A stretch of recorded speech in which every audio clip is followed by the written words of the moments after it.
आज की वीलाग में हम जिक्र करेंगे बाजोड़ में तालिबान के साथ कबायली जरगा के मुज़ाकरात के बारे में। कबायली जरगा ने कल रात देर गए वापस आकर ज़राए इब्लाग को बताया है कि उनकी बातचीत जारी है, मगर इस दौरान जरगा के सरबराह सिराजुद्दीन ने बताया कि वो इस प्रेस कॉन्फ्रेंस के जरिए अफगानिस्तान में बरसर इक़्तिदार इमारत इस्लामी या तालिबान रहनुमाओं से अपील करते हैं कि वो तालिबान के साथ उनके मुज़ाकरात में किरदार अदा करें ताकि बाजोड़ में और मुल्हिका इलाकों में अमन कायम हो जाए। دا جرګه خو د ډېر وخت نه د دې خطې یا د باجوړ د امن کومه مسله چې ده نو په دې باندې دا جرګه یو رول ادا کوي، کردار ادا کوي. هم د دې جرګې د پلیټفارم نه تقریبا تېر یو کال نه ډېر زیات امن پاڅونونه مو شو، احتجاجونه مو شو. د هغې صرف یو خبره ده او هغه دا ده چې دا ټول ولس او قام په دې خبره متفق دی چې موږ په دې خطه کې نور امن غواړو او دا امن د جنګ او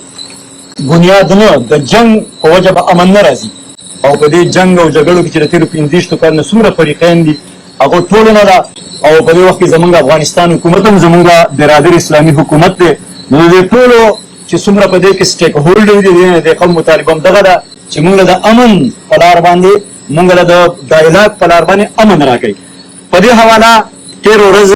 تقریبا 28 جولای باندې په باجوړ کې اچانک زمونږ د حکومت د طرف نه زمونږ د مامون د چې کوم کلان او خواوشا پوره تقریبا 15 کلیو هغې کې د کرفیو اعلان وشو، بیا د یو فوجي اپریشن آغاز شو. او چونکې دا قوم دا جرګه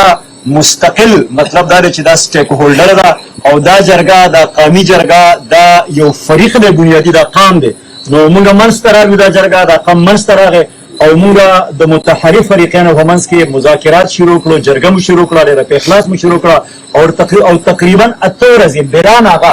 دا جرګه دا مشران سحر نه واره د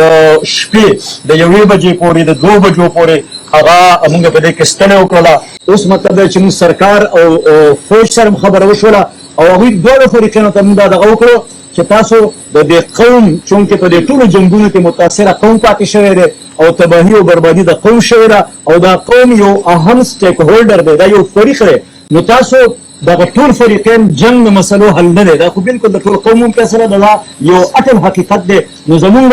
دغه متحرف فریقینو ته دا د دې قوم د طرف نه یو اپیل دی، دا ورته درخواست دی، دا ورته مشوره ده چې جنګ کې خیر نشته. نو تاسو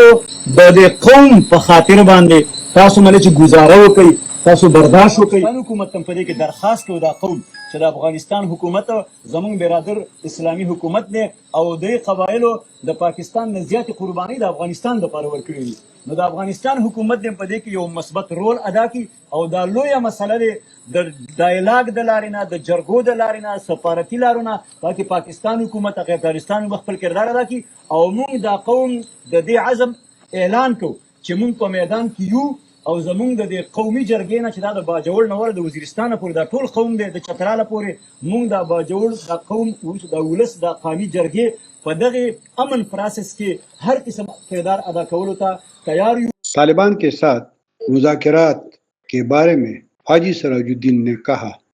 अभी तक हुकूमत पाकिस्तान की जानिब से तालिबान ने एक एलामिया जारी किया है जिसमें पाकिस्तानी फौज से